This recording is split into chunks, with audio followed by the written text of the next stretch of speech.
এই পাশে যে একটু একটু শাউট ক্রাউড দেখা যাচ্ছে, আমার মনে হয় থেমে যাবে এখনই।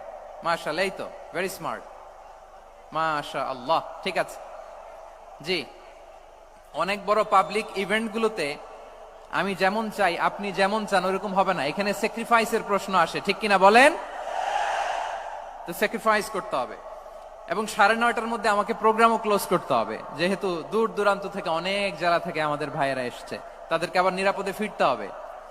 সো আপনারা যদি আওয়াজ করেন, কথা বলেন, বিশৃঙ্খলা করেন, আমরা যে ইনস্ট্রাকশন মঞ্চ থেকে দিব তার বাইরে যেয়ে যদি কিছু করেন, একে অপরের দিকে তাকান, অন্যদিকে মনোযোগী হন, তাহলে আপনারা বঞ্চিত হবেন। আমরা এসেছি কোরআন থেকে কথা শুনতে, ঠিক কিনা বলেন? এখানে আমাদের সময়ের দাম আছে। অনেক হাই প্রোফাইল পার্সোনালিটি এই স্টেজে বসে আছেন। আপনাদের এই পুলিশ সুপার থেকে শুরু করে, ডিসি থেকে শুরু করে, তারপর থানার ওসি থেকে শুরু করে, সিটি কর্পোরেশনের অফিসার থেকে শুরু করে, all are engaged in this programme. So it's not a easy job, এটা বুঝতে হবে। সবার কোঅপারেশন ছাড়া এত বড় পাবলিক প্রোগ্রামকে সাকসেসফুলি, পিসফুলি অর্গানাইজ করা সম্ভব না।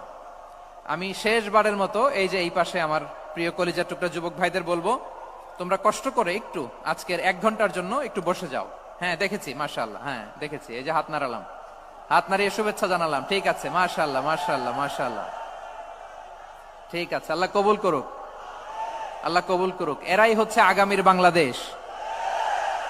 এই যে সিলেটের সমন্বয়ক যারা 24-এর ছাত্র নাগরিক অভ্যুত্থানে যারা নেতৃত্ব দিয়েছে, ফ্রন্ট লাইনার হিসেবে কাজ করেছে, ওরা এসে আমার সাথে দেখা করলো, প্রাণ ভরে আমি দোয়া করেছি, তোমরাই আগামীর বাংলাদেশ, তোমাদের হাতে নিরাপদ আমার এদেশের লাল সবুজের পতাকা। সো তোমাদেরকে দায়িত্বশীল ভূমিকা রাখতে হবে। মাশাআল্লাহ, হ্যাঁ হ্যাঁ, হেরে যাবে হিংসা, জিতে যাবে ভালোবাসা, ঠিক আছে, দেখেছি দেখেছি, মাশাআল্লাহ মাশাআল্লাহ। তোমার এই তো শান্ত, এভাবে কয়েক মিনিট একটু কোঅপারেট করলে আমি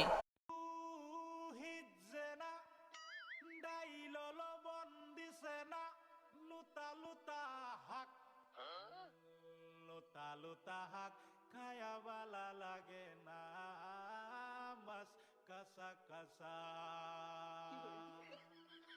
দাওয়াতে খায়া পেটে ফুটু পাট করে পেটের বিশ্বে বাসি না লুড়া দাবানি লয়া লেটিন বালা আছে কি জানি না হারাম জাদি রান্ত জানে না গোলামের বাচ্চারা ওয়াল পুংডা